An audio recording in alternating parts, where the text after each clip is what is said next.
one of the things was we just didn't get along. Everything I said seemed to offend him.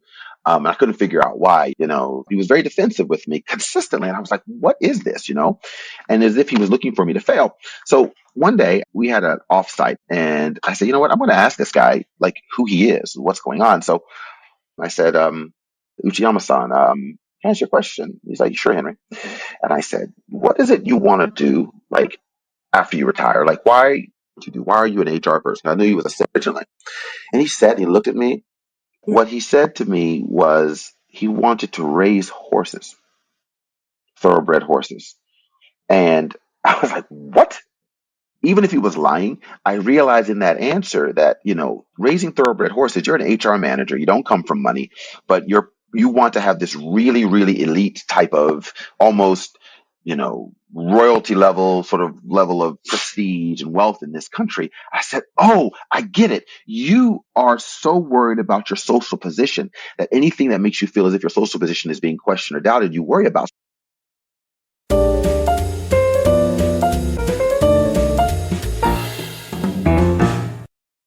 Good morning, and thank you very much for joining us. It's my pleasure to welcome Henry Seals this morning as our guest speaker. Henry has been in Japan for already 2 decades, right? 3 decades, 30 years. Oh, decades. I'm sorry for shortening the time. That's okay. Made me younger. Thank you. Oh, you're welcome. You certainly look younger than that. Okay. And thank you very much for joining us. So Henry is a COO at Psycho, and recently he wrote a book about succeeding in business in Japan. The book is going to be published very soon. We're going to hear about this later. And the title is Reading the Air, The Secret to Succeeding in Business in Japan. So this is something that we all have interest in, how to succeed here, because Japan is certainly a country and a culture where you need some specific knowledge, and also you need to know how to be strategic in doing business, in living here, also making friends, if I can be entirely open and honest. So, Henry, before we start talking about the book, I'm sure that most of the people already know it, but for the people who are here for the first time, could you please make a brief self-introduction, and then we can go into the topic session. Sure. Thank you, Maya. My name is Henry Seals. I am originally from West Virginia in the U.S. I came to Japan as a student for a year abroad in 94 and lived with a host family. I was in Kansai, attending like a Kyoto University program of sorts. And when I left after that year, I began my senior year. So therefore, recruiting for jobs, and all I wanted to do was work in Japan. I found the culture to be challenging. It wasn't as if everything was great. Definitely wasn't. The experience was both good and bad, but overall, I thought very challenging. And I thought I could really create a unique career that might be useful to me and in whatever company I work for if I can spend some years here working.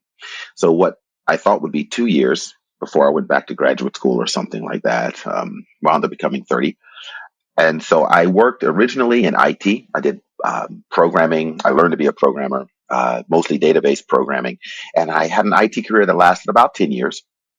And then from that, I got into project management. I moved into that because it seemed like a place to sort of have better, opportunities for growth and promotion, that type of thing. And I found myself about 5 years after that in HR. Long story, won't get into it. It's in the book. Actually, I think it's in the book to a degree. But over the last 7 or so years, I've worked primarily with startups, helping them grow and then exit, which either get purchased or go public. And I do that because I enjoy talking to people. Which is the reason I wrote the book. I enjoy helping people, enjoy like counseling and teaching and that type of thing. And so now I work at Zyco, and Zyco is a company that does basically sells tickets for artists who, or concert tickets, primarily, or event tickets. And what we do is not only do we sell tickets, but we also have a digital platform that allows artists to stream. It also allows artists to sort of own their tickets, own their data, analyze who enjoyed their concert, why, and allows them also to sell other products online. And so I enjoy that because the company was started primarily by foreigners who are lifers here in Japan, and they're trying to, build a company that, is a leader in Japan and, wants to go public or to sell at some point. And so that attracted me because they're trying to be successful in Japan.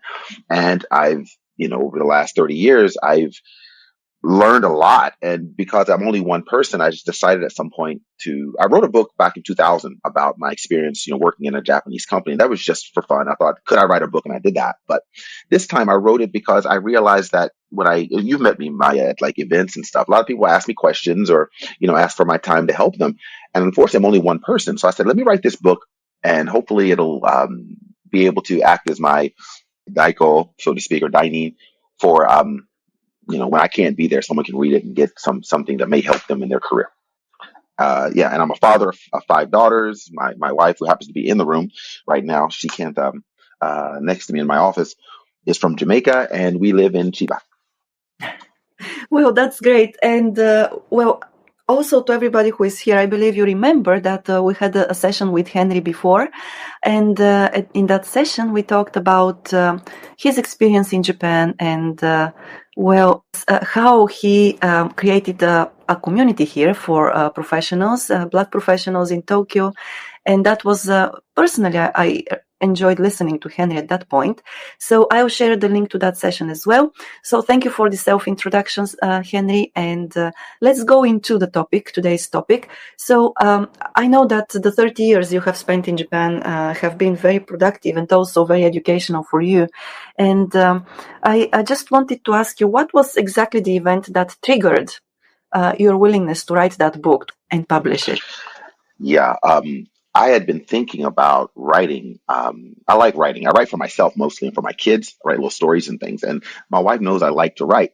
And so I had left Haiti back in 2019, right before COVID. And I had some time before my next job started. And so Sasha said to me, Henry, why don't you just write? You have time. Write your book. And I said, well, okay, fine. I couldn't find a good excuse not to do it. I don't know if those of you write, but it can be intimidating before you start. Before you start, you're like, can I write? What am I going to write about?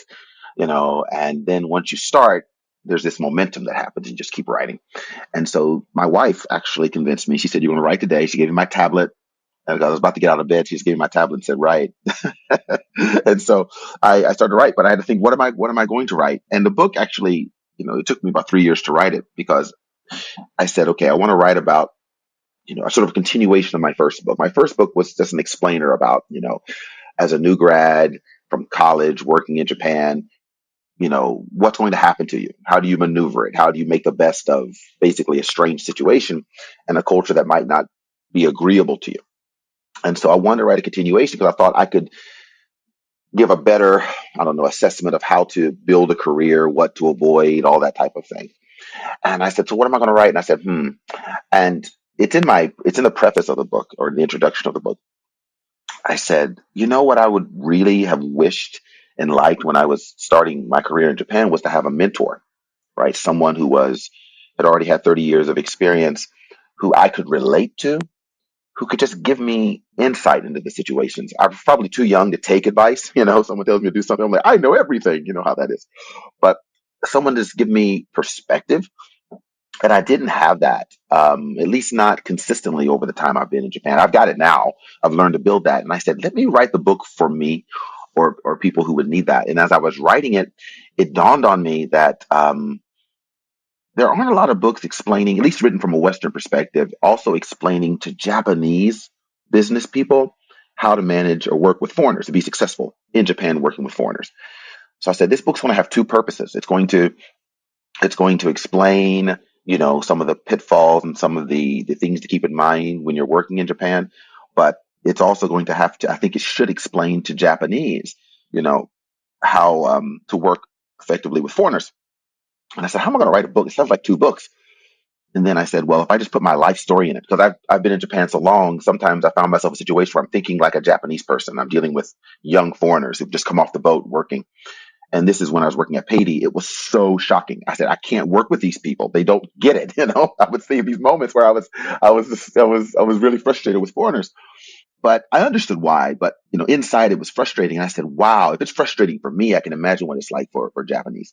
So I said, let me just take my life story and write my life story up to this point, and in that story, start, giving examples of what I've learned, why I learned it, what was I going through. And it picked up from there. I realized I need to interview some people. So I found some executives who were friends of mine. I interviewed them, and it sort of grew from there. It grew out of me wanting to give advice to myself, if I could speak to myself 30 years ago, and it became like an autobiographical tale. And just to say why I published it was, I said, that's what's missing from books that I read about Japan. It tells you, okay, do this, listen to this way, people bow, all the rules, but it doesn't give you the context of what you may be going through emotionally, which will make things hard. Like one thing I wrote about, I mean to skip ahead, but one thing I wrote about is there's this, and it's hard to admit because people can judge you. When I say this, I'm going to get judged, which is okay. But there's this chauvinism that's in your head, at least in mine, that I was fighting against and didn't even know it, that made it difficult sometimes to make friends with Japanese. Or there were lots of subconscious things working at me, doubts about my own capabilities as a human being, all of these contexts that I think can help people when they're reading, going, okay, I get this, or I've been here, or, oh, these are the kind of things I need to be mindful of when I'm trying to work in Japan or trying to deal with a different culture, because I think that's the additional tool I think my book provides to people. And I'll leave it there. Okay, yeah, thank you for that. Mm. Yeah, I actually, for that reason, it's interesting. I avoid reading books about Japan, who tell you do this or do that, because that very same reason. There is a lot of advice there, but the context is not very rich. So, and sometimes, as you say, we live in our own bubble, and we think that our experiences are, just our experiences, and nobody has gone through them. And I'm guilty of that. Of course, I am. So, and I don't know. It's maybe just like you. If I going back, to the time when I came to Japan, I think that if I had had a mentor to help me understand this or that, it would have been helpful. Of course, at that time, I talked a lot about what I was going through with my husband, and asked him about explaining this, explaining that. Tell me, why do people do this, or why my colleagues act in this way. And it was so difficult because I thought that as a Japanese person here, he didn't actually get what I was going through. So, and that is, I'm getting to the point of chauvinism to a certain extent, that we are, as foreigners who come here, I can relate to what you said. When we come here, we come with our own baggage, and we come with our own biases.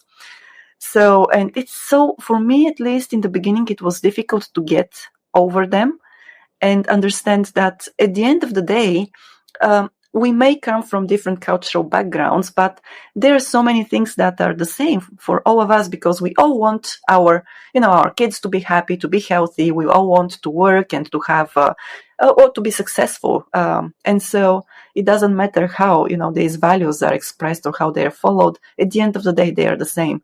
So, yeah, I can relate to what you said, but yeah, are there any experiences or any, just let's say, concrete stories, or maybe at least one you can tell us here?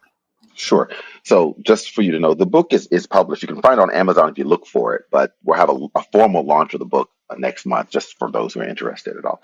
But yeah, the book is nothing but stories. The book is literally begins with a story. I use Star Wars and Star Trek references because that's what's going through my head at the time when I was going through these experiences. So one experience, sort of the whole, so many, but let me give you one. So what I didn't realize about 3 years or 4 years into my career was that my studying of Japan had taught me that, Japanese have a public and private face. And you learn these things, and they take residence in your brain in ways you're not aware of. And so I'm working at a company with a group of men whom I personally like, right? Who I personally have a connection with, and we're friends. For all intents and purposes, we were friends. But what I was finding in my mind was I felt this person wasn't being honest with me. Like I got a sense that this person didn't like me, that this person was duplicitous in some way. And they, to their credit, they never ever showed this, right?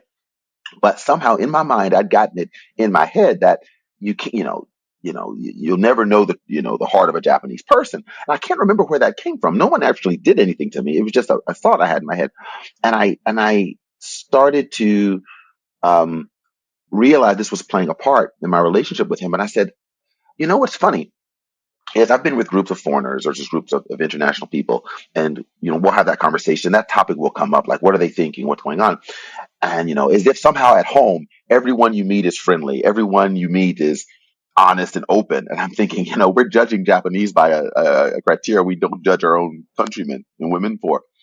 Was one, and so what I had to start doing was taking their behavior at face value. So story. So this person, friend of mine, this wasn't we were on a business, what we call like a company trip. So all of the employees we flew to Saipan, and we're in Saipan, and we get in a taxi, we want to go out for a night of fun. We get in the taxi meter is covered for some weird reason. I'm like, why is the meter covered? And the guy's like, oh, it's okay. And we drive. We get to where we're going. It's like a 5-minute drive. He uncovers the meter, and the meter's like $35 or something. And I was getting upset. And my Japanese colleagues in the car were, they were just kind of quiet, and they were like, okay, they were about to pay. They were going to pay it. And I was like, we shouldn't be paying this. And the guy, his name's Sudo-san. Was his name. Sudo-san says, Henry, look, this guy's a taxi driver, in this country. Just pay him the money. It's not going to hurt us to pay the money. And I was angry, and I was like, I felt ripped off, etc. And I wanted to push the issue and say, no, we're not going to do it. But I thought to myself, he's Henry, stop being the loud gaijin. Right? This is the guy's going to pay for it. He's happy paying for it. He's paying for it based on certain principles he believes in. Let it be. Right? Let it be. And then we get to this bar, and we realize that the taxi driver's taking us to a place where it's not very fun. It's quiet, but I guess he gets a kickback of some sort because it was a terrible place. We're there, so we call a taxi to go back, and in my mind I'm feeling really bad, and I'm thinking, if another taxi driver comes, tries to rip us off, for some reason I just had this in my head that we were going to get ripped off. Wait for a taxi. Taxi doesn't come. I call the taxi company again. They say, we're sorry. We've been waiting like an hour. Taxi eventually comes. I get in the taxi. This old woman. She was from Korea, is where I found out later. She's from Korea. We get in her taxi, and I thought to myself, and I said to my colleagues, I said, guys, is this the first taxi we called or the second taxi we called? And they're like, I don't know. I said, well, let's just get in the car real fast and see what happens. So we get um, we're driving out in this taxi, and all of a sudden another taxi comes around the corner, and this man, the biggest man I've ever seen, just gets out of the car, and he proceeds to walk over to the taxi, blocks us in. He goes, that's my fare. And I'm like, how does he know who we are? I said, we're obviously being some sort of scam going on here. And at that moment, I was quiet, and because of the last situation, I said, okay, I'm part of a team here. It's not just Captain Henry, who's the gaijin guy who knows everything or whatnot, and sort of unfortunately doesn't look at my colleagues as human, real full human beings. I said, Henry, just be quiet. And they were quiet. They had nothing to say. They were scared. And I realized in that moment, here's my moment. Here's my moment to be a friend. Here's my moment to leverage my values, leverage whatever. And I got us out of that situation. I said, we're not getting in your taxi. I'll let you read it in the story. But it got quite colorful with this giant fellow in the car. And, that's not necessarily in and of itself a story that teaches, I don't think the story really teaches much of anything, but in the context of where I was going, where I was trying to, I said, okay, well, in Japan, I'm supposed to be quiet. In Japan, I'm supposed to bow. In Japan, I'm supposed to do this. And I was doing these rote sort of behaviors, not really thinking, who am I, right? Who am I as a person? What am I as an individual? Who are my colleagues? Who are they? What are their values? What motivates them? It took years for me to really feel comfortable saying, these are full-fledged human beings. These aren't people in a book. One. Two, I also had to figure out who was I, because when you're in a culture that asks, that you feel is sort of requiring you to regiment yourself or to follow certain practices, if you don't know who you are, and most young people, even older people, don't necessarily know, right? They haven't found their compass yet. They're not sure who they are. It can be disruptive. So, these things are happening. And I can't ask anyone, if I ask someone who's not going through my journey, they're like, well, that's just the way it is. Shikatanai. Or they'll say, well, Japanese, well, that's frustrating. Come hang out with us and we'll bitch and moan about Japanese people.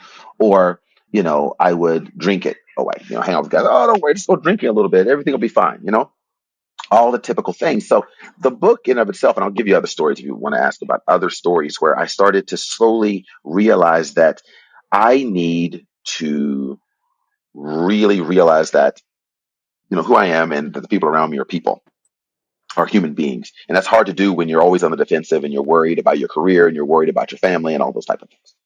I hope that made sense, Maya. Well, it does make a lot of sense to me because I have wondered about the same thing, like the Omote and Ura. So the face for the people that we don't know and those who are in our inner circle, and it's fascinating to me that even nowadays, of course, I mean it is fascinating, but still it is very understandable how some people who have just come to Japan, they still call that Omote, the face, and how people, I mean, the Japanese people here act, call this like a, as you said, a duplicate behavior. Sometimes they call them lies and so on, because we always, or very often actually, fall into this trap of labeling certain behaviors in the way we label them at home. And while at home that's true, here it's really different. So I remember another thing. I have one of my friends actually when I was in Hokkaido, and she said, "Okay, why don't you come over and we can spend some time together, just talk about books and so on and so on." And when I went there, um, actually I couldn't recognize her for the first time when she opened the door because she was not wearing any makeup. And then I thought, wow, what is the point? I mean, of course, women here, they love they put makeup for going out, and they always look beautiful, actually perfect. And so I thought, to me at that point, well, what is the point of lying to people? Because you show one face in front of others and another face in front of the people who are around you. And actually I thought that they were lying to others, the people who are not in their inner circle, by showing that perfect face. And at that time, it was really, I had to get over this, look into this and just wonder and talk with so many people around me. What's the point of doing that? And then I realized, well, this is not lying, actually. This is the face you show to, those who are not close to you, because you also want to show your respect to them as well. I mean, this is part of showing respect for the locals, and that's one of the things that goes with putting makeup and going out into the world, but also the willingness to actually be the person they expect you to be. So I don't know, it's complicated and there are so many layers, and I'm very happy that you touched upon this, especially how we fail in the trap of labeling different Right. behaviors in the way we label them at home. We would actually, or if that behavior was, we saw it at home, we would call it, Mhm. this way or that way. But here, actually, we don't have, or we shouldn't do that. Right. Yeah. I mean, and the thing is, I think up to this point, people are listening like, "Oh, so where's the success tools?" And I'm about to explain them because when you read the book saying, "Okay, there's the mote ura or mote or honen tatemai," you're like, "Okay, so how do you figure it out?" And what because and the reason I say the book was called Reading the Air, actually, that was the original title, the whole business success thing. That's great because my wife's like, "You've succeeded in business." I'm like, "Really?" She goes, "Yeah, put it in the book." I'm like, "Okay, fine." But reading the air is that was my skill, and I didn't realize it until maybe 5 or 6 years ago that this was my talent.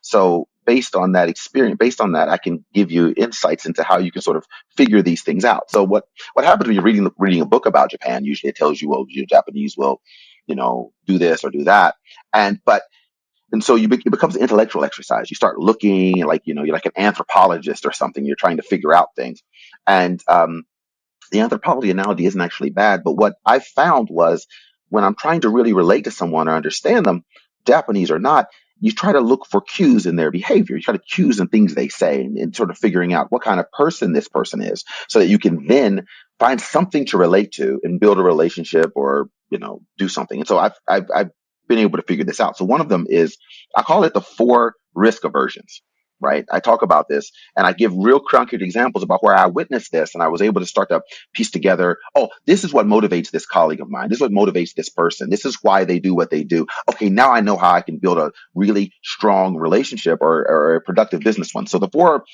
risk aversions are familial risk, social risk, emotional risk, and identity risk. I'll explain just briefly what those are. So familial risk for me, that I watch it in people, I would see this fear that they will lose acceptance and support from their core network. right? I would see this in people. Like there's this, their language, what they would say, how they behave at the office. You could see, oh, they want to ensure that they're always accepted and they fit in, right?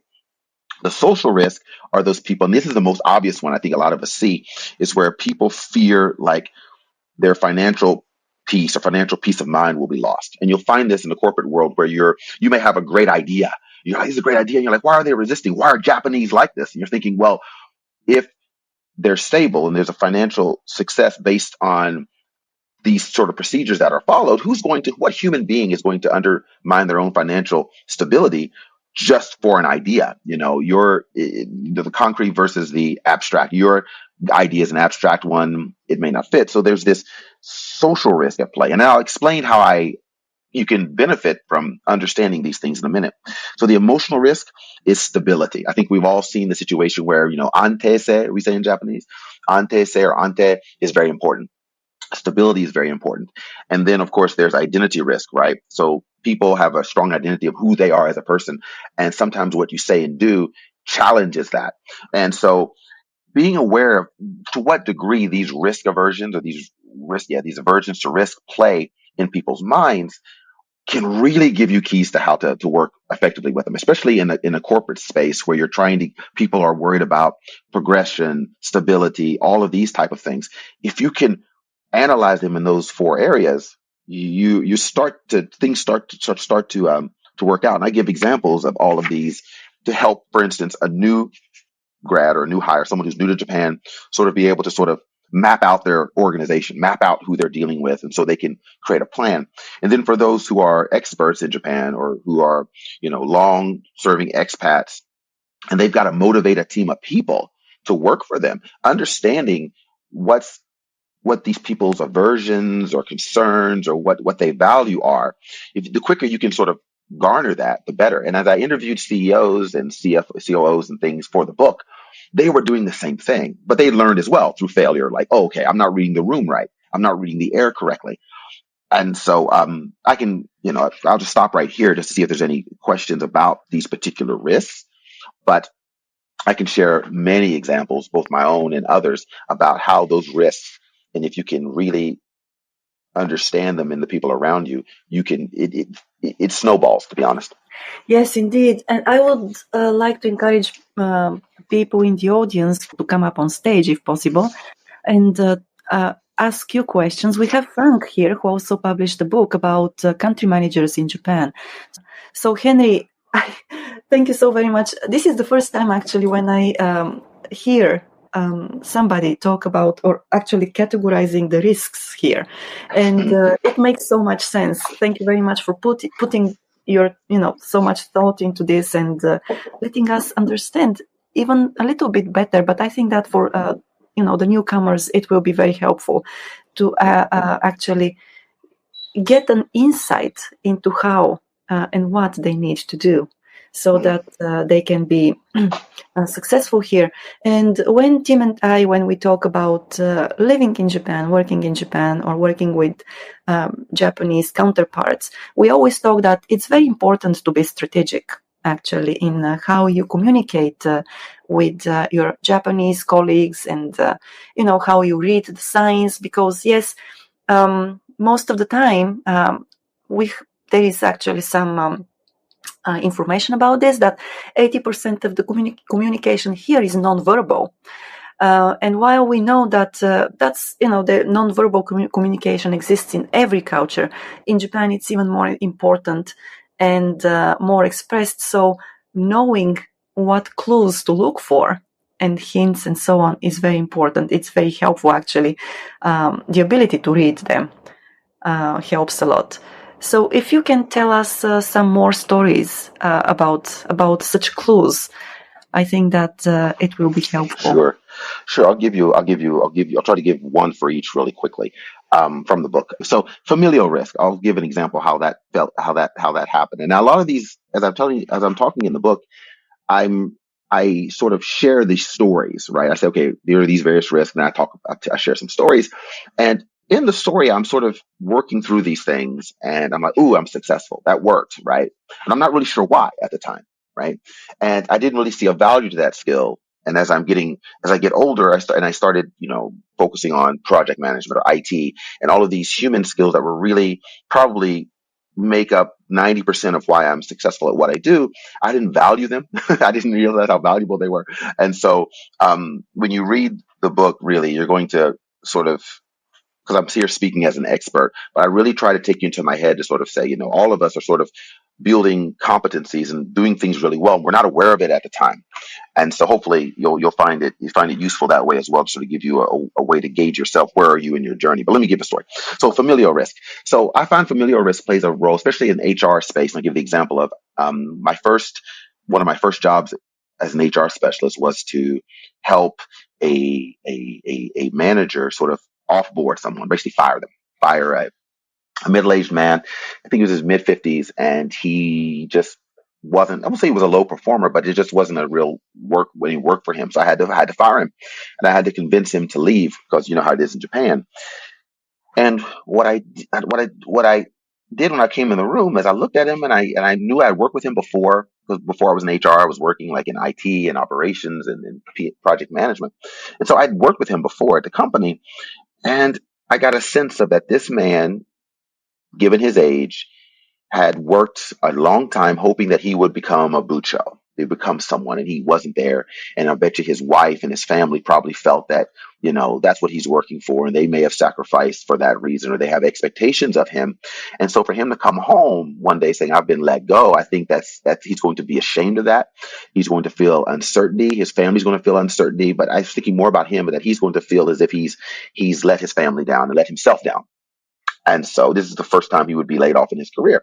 So when I spoke to him and tried to sell him on the idea of taking the package, I started to speak to him about how the package can allow him to be more of the man he wanted to be. Now, it wasn't in one conversation. We had first conversation. I said, "Okay, so how's your job going?" And he's like, "I'm doing well, but he knew he was in a meeting with HR for a reason." He's like, "Yeah, but maybe I'm not doing as much as I can, but I want to do my best, etc." And I told him, "Well, it seems that your role is no longer needed. Really sorry, and he was upset.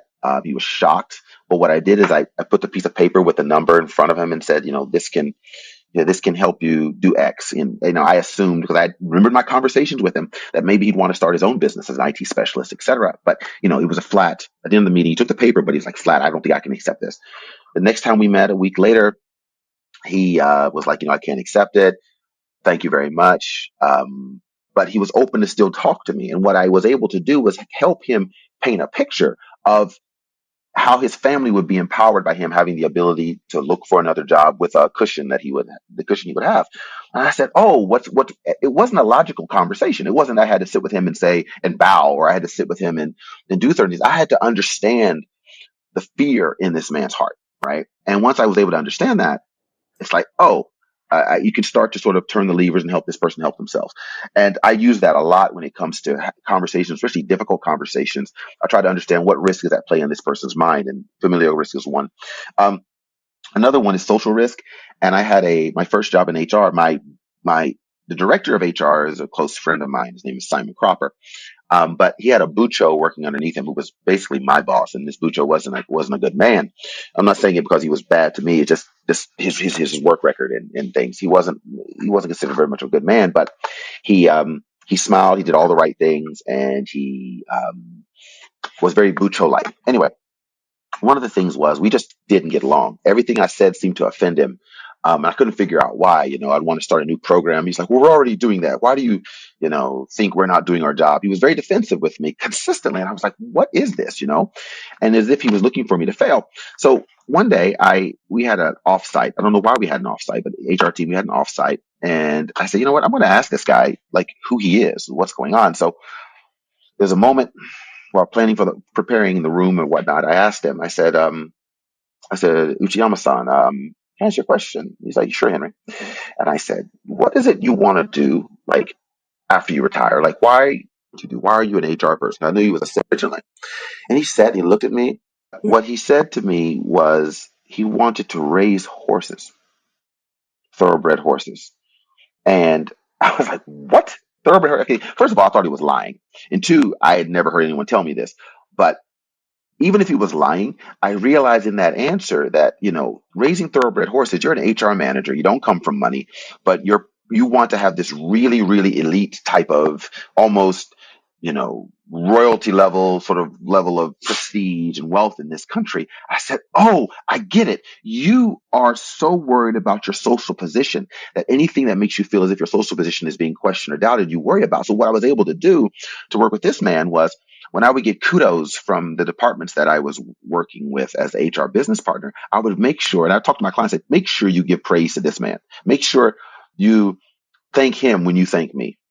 And I would always make sure I'd include him in my thanks. Of course, that's a little bit of manipulation, but it's a fact. That man loved that, right? And then when I was leaving uh, uh, ING to get a better job at AIG, he calls me over to like a lunch. He didn't tell anyone he's having lunch with me. He just, we met outside. We had lunch with me. And he's like, can you tell me how you're doing this? How did you build this HR career? I'd like to know, right? And I'm like, oh my goodness, he sees me as a tool to help him build his social, his social position. And, so those are just two. And because of time, I'm just going to stop right there to see if there are any questions. But that's how I was reading the room. Didn't know I was reading the air. I didn't know I was reading the air. I just thought it was something. I was just lucky to figure these things out. But as I got older, I started to realize, holy crap, there's a pattern I'm seeing of where I'm successful, where I'm not.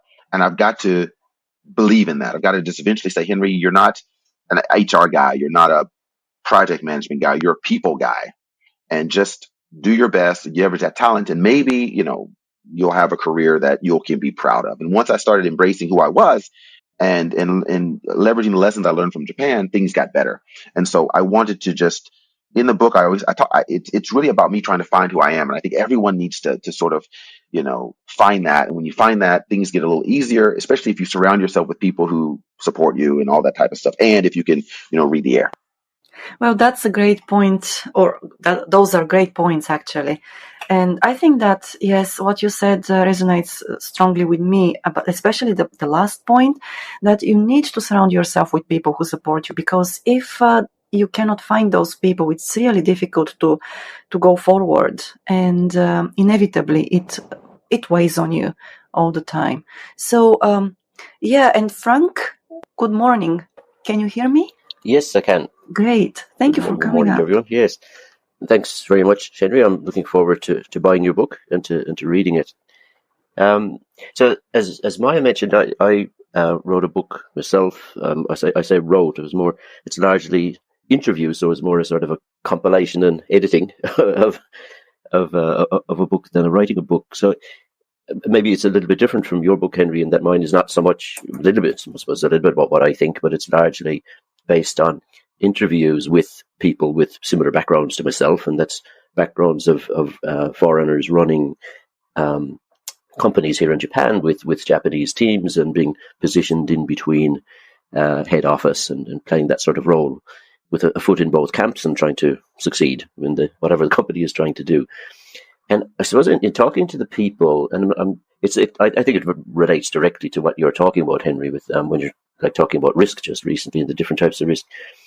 The common thing I found, although the book was sort of an open question to people and really let them talk about whatever they wanted to talk about, but the common thing that people talked about was, or what distinguished the really good people that are in the book, and all of them are really good people, is moving beyond sort of just the what, observing behavior of what people are doing, and then basing decisions after that on that, but really trying to get deeper and saying, well, okay, why do they do it? It's all as the manager, like most of us are the leader in Japan, we're trying to create some sort of change, usually, and that's all about like understanding why people are doing things or trying to anticipate what they might do next if you take any particular action. Like you talked about dealing with firing someone and trying to anticipate how they might react to that, or trying to influence behaviors. Another thing we're trying to do, and these are all really culturally specific things. The actual behavior that you're watching or the behavior that you might get out of it, and you obviously need a lot of help there as foreigners. We do, and you mentioned HR, and I'm a big fan of a really strong HR function in a for a foreign company, because there's a lot that we don't understand. It doesn't matter how long we're here, and we need help from Japanese experts as well. But so the whats are all often very cultural specific. But I suppose what I've found myself, and I think this comes back into your discussion about risk, is that ultimately it all boils down to a very common human behavior, and it's self-interest. Is, what's the best thing for me to do out of this?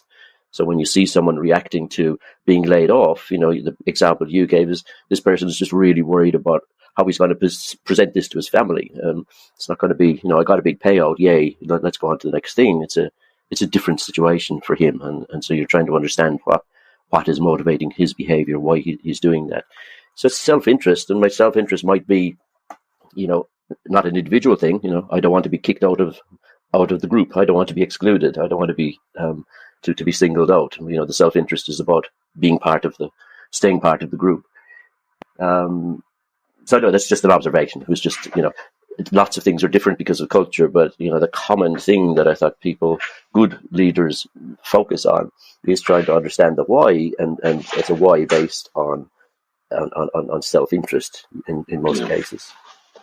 Yeah, that's exactly what you're getting at when you're trying to sort of analyze, like, why is this person behaving this way? Because, the books will tell you this is, it generalizes. Of course, my book generalizes too. You have to generalize to a degree, but it generalizes. And so you're never really understanding the why. It's always like, well, Japan, or, in history, this happened, or something, Japanese business is based on X, but it doesn't really get to the why. And the why is always very personal for an individual, and they may never tell you exactly what that is. But I talk about examples where, leaders, you watch and you observe behavior. You observe, like I use the example of, like, in a business meeting, many people have been in this situation where, you will share an idea, and there's always that one person who doesn't like your idea, or rejects it, or is always going to be, the moment you speak, this particular person is going to have an issue with it. And it can be frustrating. And in the moment, you're not analyzing. The moment, you're arguing and you're debating, but there's a driver there for that person. And you can observe it by, X, Y, and Z, right? So one example was a perfect example is Houston Ross, who I interviewed for the book. He gives an example where he worked at AXA, and he joined, and his team of like 130 people. And so he interviewed each and every one of them to sort of find out who they were. And what he knew that all of them wouldn't talk to him like openly and share. And one example he gave was a woman who didn't even face him when he spoke. She had that much disdain for him. But what he realized was the why about why people work. People work for various reasons, but one thing he understood about some of them is that, they work for peace of mind, they work for stability. So when they share with you issues, you respond to their issues, right? And he built this level of trust with this person, where this lady, who in his first meeting with them didn't even face him, to the point to where one day, she became the department's diversity officer. She became a proponent of his agenda, and eventually got an award and thanked him for having faith and thanked him for his commitment. And what he was able to do, it wasn't a case of, well, this is a Japanese lady. Ooh, okay, how do I deal with a Japanese lady? He just started to sort of read the air about, why is this person the way they are? Why are they, and also what a good leader does too, it's not only about analyzing somebody to say, okay, how am I going to get my job done? It's also analyzing someone to sort of understand where their talents are. Because a good leader can get people to leverage their talent, one. But also, and for me, what I find has been exceptionally useful for me, but it's like my secret is, if you can help people build their talent and build their skills, right? Even if they're not aware of exactly what they want to be doing, you can see the talent in them, and you start to build that for them. You start to build trust. The person they may even consciously know why they want to be around you, but they feel better around you. They feel more confident, because what's happening is you're developing a talent and a skill that they might even be aware of, right? So you're also trying to understand the why, because you're trying to build these people up. I was hoping, when I talk about that manager where I said, give him kudos, I wasn't only trying to get him to not bother me. That was one reason. But also I wanted him to sort of open up, be less defensive, so I can help him become a better department manager, or a bucho, right? And just a better person. I don't know if I've succeeded on that or not, but the exceptional leaders have people who want to work for them. And many times, if you ask the employees, why do you want to work for that person? You'll say, I like them, something, but that person makes you feel in a way that no other leader does. And a lot of times it has to do because they've helped build you up. So that's what I just wanted to add to what you shared, Frank, and that I explained this in the book as well. Thanks very much. Yeah, a Japanese mentor of mine once told me that he's pretty overstating it. He said, you're wasting your time trying to fix the problems, that the challenges that your Japanese employees have. Make them better at what they're already good at, and you'll end up in a better place, and figure out another way of covering what they're not good at. Yeah, that's I've heard that as well. One thing, I did want to talk about as well, because I see there are Japanese on the call, was when I started working for Payday, I'd been in Japan and working for companies where I was working or managing Japanese staff, or Japanese, what I call culturally Japanese people who had acquiesced and sort of embedded themselves in Japanese culture. That when I started working with people who just came to Japan for a paycheck, or came to Japan thinking, well, their culture is better than Japan because Japan is X, Y, and Z, it was culture shock. It was myself. Houston was there as well because I asked him to join me at Payday. Um, and the CEO, the chairman, and myself, well, the CEO primarily, we were like, he was Japanese, and Riku had worked at like Shinsei Bank and places like that. And we just didn't understand these young people, right? We're just like, where are they coming from? So I also start to break down like the type of international hires who are working in your team, those who come, and, how do they, how does their way of thinking and their belief system sort of embed itself in the culture? How's it in the company? How's it reflected in their behaviors? One thing I realized too is mistrust of HR. I didn't understand it. I walked in the room and there's like, you're HR, you're the enemy. I can sense it. I was like, oh my God, wow. So I try to write that because, on the flip side of what I'm talking about, Japanese will say, well, those are foreigners in that way. And I'm like, well, there's different types of foreigners. I use the term culturally Japanese or culturally non-Japanese rather than foreign. And, there's a reason, there's a why behind their behavior. And I started explaining that. And so hopefully explaining that why as well, on the flip end, hopefully you'll have, Japanese leaders who don't get jaded, don't want to work with foreigners anymore, or are able to create really, really, high performing, diverse teams. That's one thing, one goal I had of writing the book was also to empower Japanese leaders. So that's also part of the book as well. Well, thank you for talking about this, Henry, and letting us know about it. And yes, what you mentioned about the mistrust in HR, I think that it happens quite often here nowadays because, Tim has talked about this before, but while in the past, HR was there to actually help the the employees and the organization per se, so build better teams and help people perform better.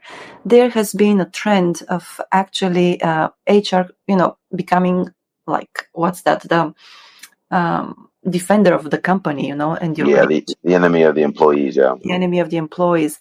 And that trend has been present for a while, but yes, I'm really glad that you, and of course there are others like you, have decided to work against that trend and try to actually turn it around.